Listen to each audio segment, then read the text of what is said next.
কৃষ্ণ কৃষ্ণ শুধু শ্রী কৃষ্ণ। আর এই অগ্রহায়ণ মাস আমাদের কাছে খুব পবিত্র মাস। আগের মাসটা ছিল কার্তিক মাস, ঠিক পরের মাসটি হলো অগ্রহায়ণ মাস। কার্তিক মাসে দামোদর ব্রত করে আমাদেরকে পথ পরিষ্কার করতে হয়, আর অগ্রহায়ণ মাসে আমাদেরকে বৈরাগ্য ধর্ম পালন করে কৃষ্ণের চরণটাকে সংসারে রাখতে হয়। আর কৃষ্ণের চরণ যে সংসারে ধরা থাকে সেই সংসারে মা লক্ষ্মী দেবীর কৃপা অবশ্যই থাকে। মা লক্ষ্মী ঠাকুরকে ধরে রাখতে গেলে একটি মাত্র বছরের মাস থাকে, যেটা হলো এই অগ্রহায়ণ মাস। তাই অগ্রহায়ণ মাসে মায়েদেরকে একটা কথা বলি, 12 মাস আপনি কি করলেন সেটা আমি হিসাব করছি না, আর আপনাদেরও হিসাব করার দরকার নেই। কিন্তু অগ্রহায়ণ মাসটা যেদিন পড়বে সেই অগ্রহায়ণ মাস মানে পুরো মাসটাই অন্তত কতকগুলো জিনিসের পরিবর্তন ঘটাবেন। যেমন প্রথমত বলি, সারা বছর ধরে যদি আপনি নিরামিষ আহার করে যান তাহলে এক কথাই বলা যায় আপনি দেহ শুদ্ধিকরণ করলেন। যারা মাছ মাংস খায়, আমি বলছি না যে তারা ভুল করছেন, খান। কারণ আমি মাছ মাংস ভুল বলে দেব, স্বামী বিবেকানন্দ সেটাকে ঠিক বলে দিয়েছেন, তাহলে এখানে মতবিরোধ ঘটবে। কিন্তু ঘটনা হচ্ছে এটাই যে তুমি গীতা পাঠ করছো অথচ তুমি ভদ্রলোক নও। তুমি নিরামিষ আহার করছো কিন্তু তোমার ভক্তি নেই, মানুষকে সম্মান দাওনি। এই ক্ষেত্রে স্বামীজি বলেছিলেন যে ওরে, গীতা পাঠ করার দরকার নেই, তোরা ফুটবল খেলে যা, তোদের শরীরটা ভালো থাকবে। এটা কেন বলেছিলেন? আমাদের জন্য বলেছিলেন যে শোন, গীতা পাঠ করতে গেলে মানুষের আত্মশুদ্ধি দেহশুদ্ধি দুটোই শুদ্ধ করতে হয়। আর দেহ শুদ্ধ করতে গেলে যে তীব্র বৈরাগ্য পালন করতে হয় সেটা তোরা পারবি না। আর গীতা পাঠ করতে গেলে, গীতা রস আস্বাদন করতে গেলে আত্মশুদ্ধির জন্য তীব্র বৈরাগ্য পালন করতে হয়, সেটা তোরা জানিস না। সেটা করার থেকে তোরা একটা কাজ কর, ফুটবল খেল, শরীর ভালো থাকবে। তাহলে এই ক্ষেত্রে মায়েদের একটা কথা বলি, তার মানে স্বামীজি এটা বলতে চায় না যে গীতার অসম্মান করা, এটা নয়। তাই আমি আপনাদের যারা আমিষ আহার করেন, আমি এইটা বলবো না যে যারা মাছ মাংস খায় তারা ভগবানের নাম করার অধিকারী নয়। এটা যদি কেউ বলে থাকে তাহলে সে মিথ্যে কথা বলছে। এমনও দেখা যায় যে নিজের মা দীক্ষা নেয়নি, নিরামিষ আহার করেননি, কিন্তু সন্তান দীক্ষা নিয়েছেন, নিরামিষ আহার করছেন। তাহলে ওই মা যদি ছেলেকে রেঁধে দেয়, সেই ছেলে যদি মাকে বলে যে মা তুমি দীক্ষা নাওনি, তুমি আমিষ ভোজন করছো, তোমার হাতে আমি খাবো না, সাবধান থাকবেন, ওই সন্তানের সেবা ভগবান গ্রহণ করবেন না। ঘটনাটা হচ্ছে এই জায়গায় যে তুমি যদি আমিষ আহার করো তা করো, কিন্তু নিরামিষ আহার যদি করতে পারো তাহলে অন্ততপক্ষে তোমার একটা লাভ হবে কি, তোমার ভেতরে যে 3টে ভাণ্ডার রয়েছে, পাত্র রয়েছে, একটা হচ্ছে সত্যরসের ভাণ্ডার, আরেকটি হচ্ছে রজরসের ভাণ্ডার, আরেকটি হচ্ছে তমরসের ভাণ্ডার। সত্য, রজ, তম। এবার তুমি যদি মাছ মাংস ছাড়া দিন কাটাতে না পারো তাহলে তুমি এইটুকু জেনে রাখো, তোমার ওই সত্যগুণ ভাণ্ডার থেকে নিঃস্ব হয়ে যাবে, রজ আর তমগুণটা তোমার বৃদ্ধি পেয়ে যাবে। আর রজগুণ তমগুণ যদি কারোর বেড়ে যায়, তার সর্বপ্রথম লক্ষণ হচ্ছে সে তীব্র অহংকারী মানুষ হবে। এই যে হরিনাম হচ্ছে, এখানে দেখবেন কিছু কিছু মানুষ আছে, অনেক মদমাতাল আছে দেখবেন, যারা 500 টাকা চাঁদা দেয় কিন্তু বাড়ির স্ত্রীকে পর্যন্ত বলে না, আর বাইরের লোক তো দূরের কথা। আবার এমন অনেক অফিসার আছে দেখবেন, তারা 200 টাকা চাঁদা দিয়ে এই গোটা থানাটার লোককে জানিয়ে দিয়েছেন যে আমি ওইখানে 200 টাকা চাঁদা দিয়েছি। তাহলে এই জায়গায় বলছে যে তুমি যদি কাউকে 200 টাকা দান করো তাতে তোমার অহংকার বেড়ে যাচ্ছে। কেন না, তুমি রাজসিক গুণের অধিকারী, কাউকে দান করলে তোমার ভেতরে অহং শব্দটি বেড়ে যায়। ওই অহংকার কামনার সাগর আর হিংস্র মানসিকতা, এইগুলোকে যদি দমন করতে হয় তাহলে তোমাকে মাছ মাংস থেকে একটু দূরে থাকতে হবে, এই বিষয়, এছাড়া আর কিছু নয়। তুমি মাছ খাচ্ছ বলে ভগবান তোমাকে ঘুষি মেরে দেবে তা নয়, ভগবান সবার জন্যই রয়েছে। শোনেন, মাছ মাংস খেলে তামসিক গুণ বাড়বে। তামসিক গুণ কাকে বলে? তামসিক গুণ মানে অলস। অলস মানে সবসময় ঘুমায় তা নয়, সবসময় অলস মানে ঘুমায় তা নয়। শোনেন, একটা কথা বলি, তামসিক গুণ যাদের বেড়ে যায় তাদের সব থেকে সর্বনাশ এটাই হয়, তাদের অনুভূতি শক্তি নিশ্চিহ্ন হয়ে যায়। আর মানুষ এমন একটি প্রাণী যা অনুভব ছাড়া দিন কাটাতে পারে না। একটা মানুষ অনুভূতির দ্বারা তার সংসারটা চালিয়ে যায়। একটা মানুষ অনুভূতির দ্বারা কীর্তনাসরে 4 ঘন্টা কেন 24 ঘন্টা বসে থাকে, কিসের দ্বারা? অনুভূতির দ্বারা। একটা মানুষ 12 মাস তীর্থে বেড়াতে যায়, কিসের দ্বারা? তার অনুভব শক্তি থাকে বলে।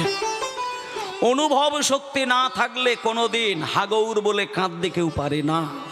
আর তুমি যদি তামসিক গুণ হও, তোমার অনুভব শক্তি থেমে যায়, নিশ্চিহ্ন হয়ে যায়, রাজসিক গুণ বেড়ে যায়। তাহলে তোমার তমগুণ বেড়ে গিয়ে তুমি যখন অলস হয়ে যাবে, অহংকারী হয়ে যাবে, তখন তুমি ভগবানকে ডাকার অধিকারী হতে পারবে না। তাই ভক্তমণ্ডলী মায়েরা, আপনাদের একটা কথা বলি, সকাল থেকেই হরিনাম হচ্ছে আপনাদের এই বাঁশতলী গ্রামে। আর এই নিয়ে আমার সম্ভবত 4 বছর আশা হচ্ছে। এটা নিয়ে গত 3 বছর আমি গান গেয়েছি। তাই আপনাদের পরিবেশ সম্পর্কে আমি জানি, আপনারা যথেষ্ট ভক্তবৃন্দ আছেন, কীর্তন রস আপনারা বোঝেন। তবে এইটুকু আপনাদের বলি, কোমর দোলানো, ঘাড় দোলানো, ধেই ধেই ধেই ধেই তিড়িং তিড়িং নাচ, এইগুলো হরিবাসরে যত তাড়াতাড়ি মানে শেষ হবে, এই আশাটা বা এই চেষ্টাটা আপনারা একটু করুন। কিছুদিন আগে তো আপনারা শুনলেন, মানে পশ্চিমবঙ্গে শ্রেষ্ঠ বলবো না, সারা পৃথিবীর মধ্যে যদি একজন কীর্তন রত্ন বলে কাউকে ধরা হয়, তিনি হচ্ছেন শ্রদ্ধেয় সুমন ভট্টাচার্য মহাশয়, যার একটা প্রেমের গানকে নিয়ে কয়েকদিন আগে এখানে প্রত্যেকেই শুনেছেন। এমন একটা গান দিয়ে সেই গানের সঙ্গে মিলিয়ে মিশিয়ে নাচ করেছিল, যে নাচ দেখলে পরে আপনি চোখ রাখতে পারবেন না। তাহলে এটা কারা করলেন? কোনো মুসলমান তো করেনি, আমাদের মতন সনাতনীরা করেছেন।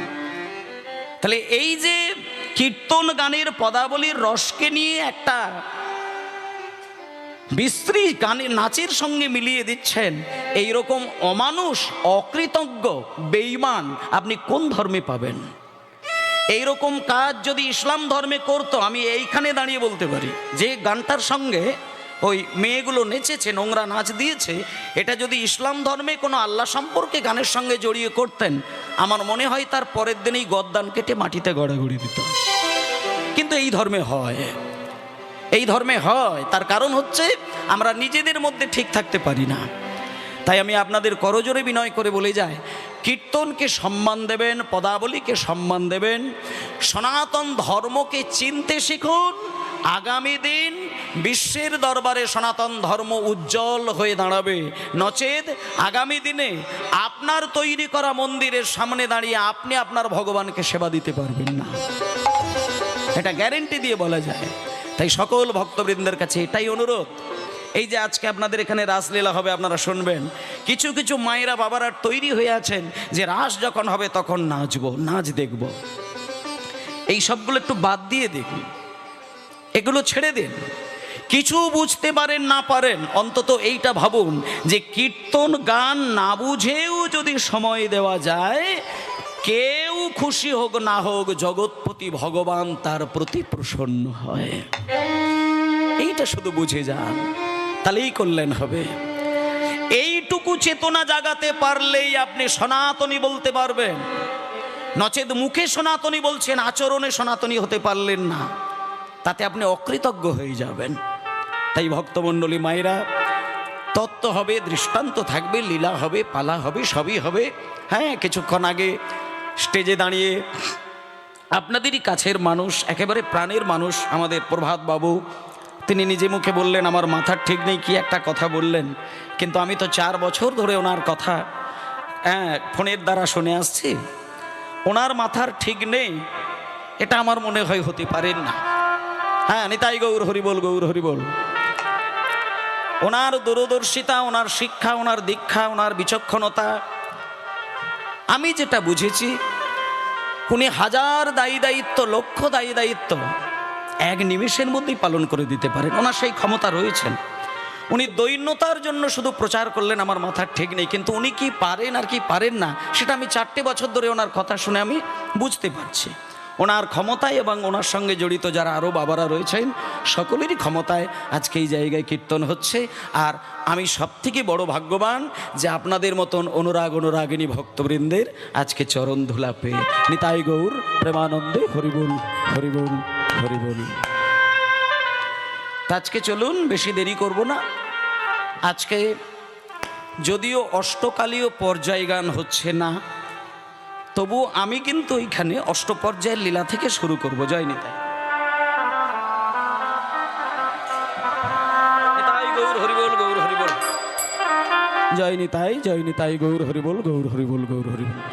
বেশ, যেহেতু আসতে মায়েরা, ঠিক আছে, যেহেতু আজকে রাস গান হবে, রাসের আগে ওই আক্ষেপ অনুরাগ হওয়া উচিত।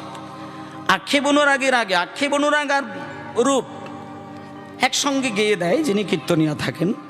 আর তার আগে অন্তত বিকেল বেলাটায় মানে ফেরত গোষ্ঠ করার নিয়ম। কারণ সকালবেলায় যেহেতু ভগবান হরিনাম করতে বেরিয়ে গেছেন, সারাদিন সারা রাত্রির ধরে মাঠে পড়ে থাকবে এটা কিন্তু সম্ভব নয়। যতক্ষণে মাঠ থেকে আপনি উঠতে না পারবেন ততক্ষণে তো আপনি ভগবানের চরণ পাবেন না। সকালবেলায় গরু মাঠে যায়, কেমন ধীর গতিতে যায়, কানগুলো নিচের দিকে ঝোলে, লেজ নিচের দিকে থাকে।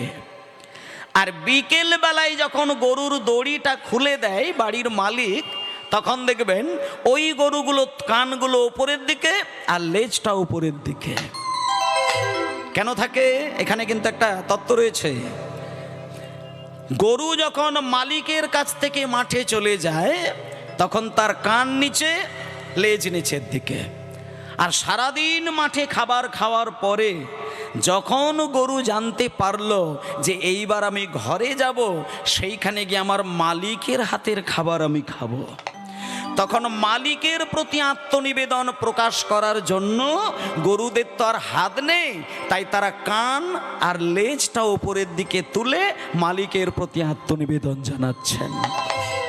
তাই মালিকের প্রতি আত্মনিবেদন প্রকাশ করতে গেলে হাত তুলতে হয়। সেই জন্য মাঝে মধ্যে কীর্তনিয়ারা বলেন না, নিতাই গৌর প্রেমানন্দে হরিবোল। এখানে আমাদের কিন্তু কারোর লেজ নেই, সবার হাত আছে। আর যাদের হাত থাকতেও হাত তুলতে পারবেন না তাদের একটা লেজ হয়তো আছে, কোনোদিন হয়তো সেই লেজ মালিকের কৃপায় উঠবে।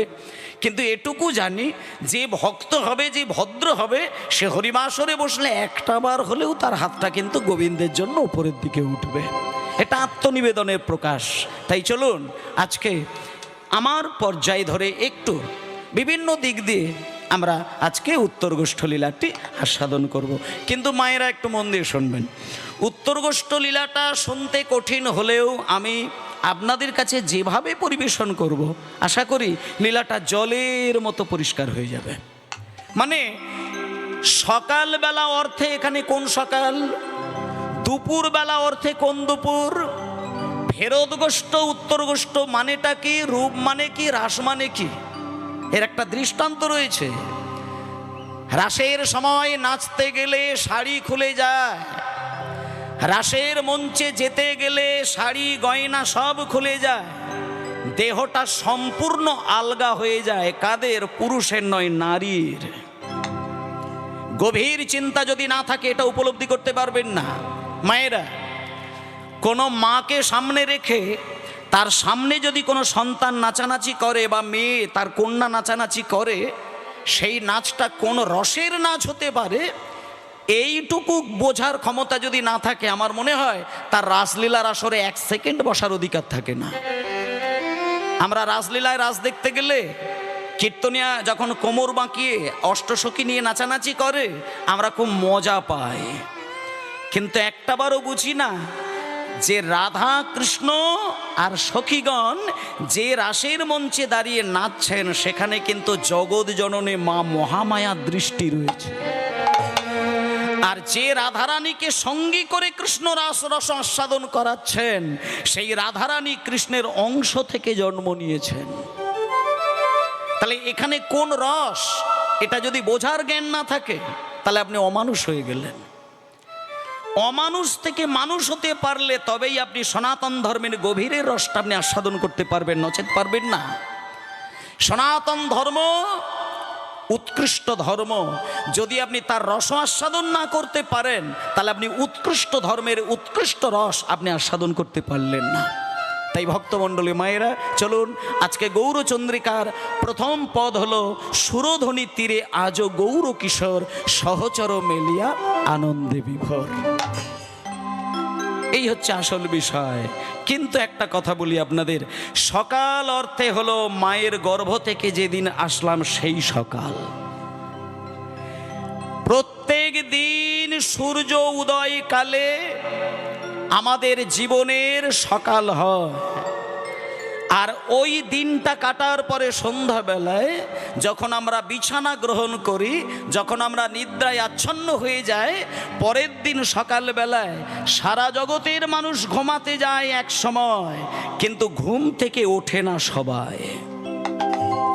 এই বাসরে আজকে হরিনাম হচ্ছে, শোনেন, গত কয়েকটি বছর ধরে কীর্তন হচ্ছে, আপনারা সকলেই আসছেন, আমিও আসছি।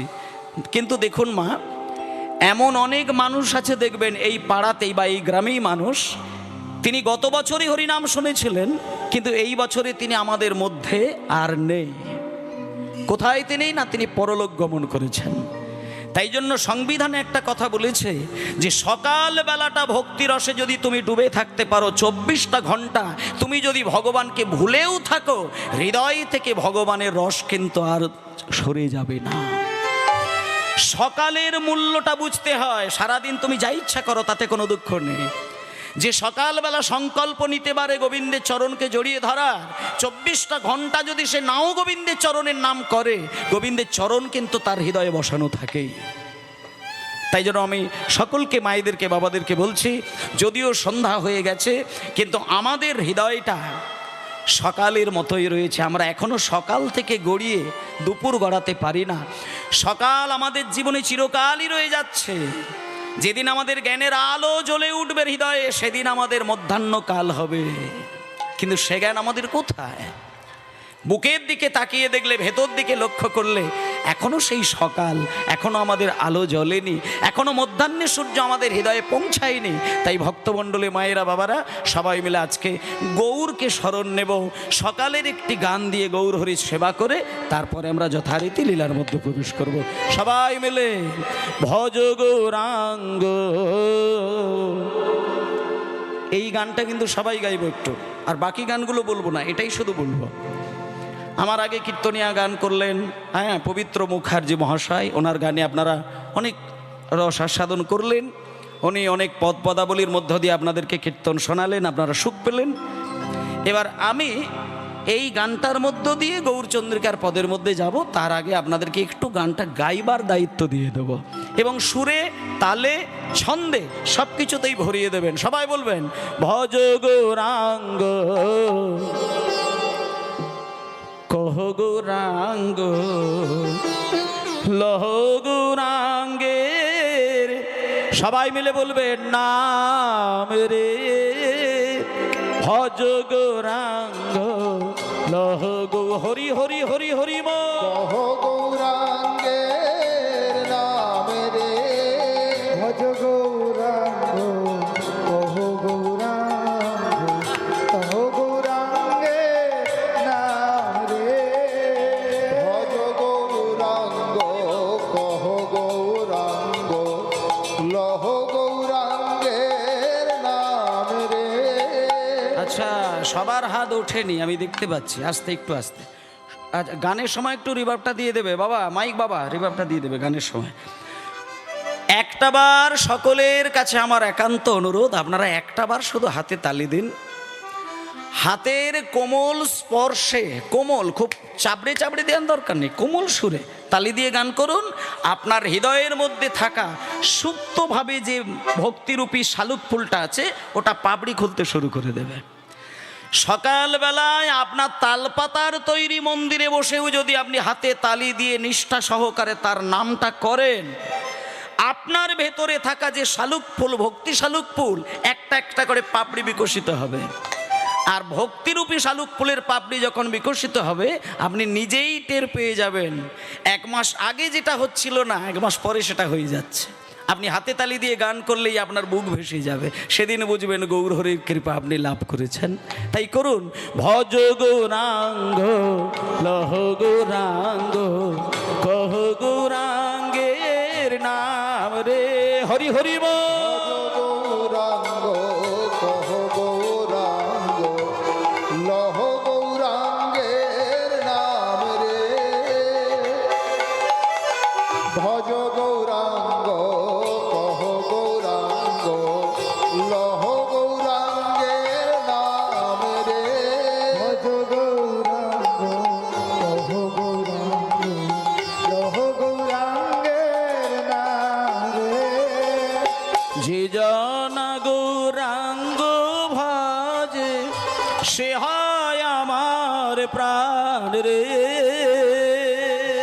জোনা গৌরাঙ্গ ভজে সে হয় আমার প্রাণ রে, যে জন গৌরাঙ্গ ভজে সে হয় আমার প্রাণ রে।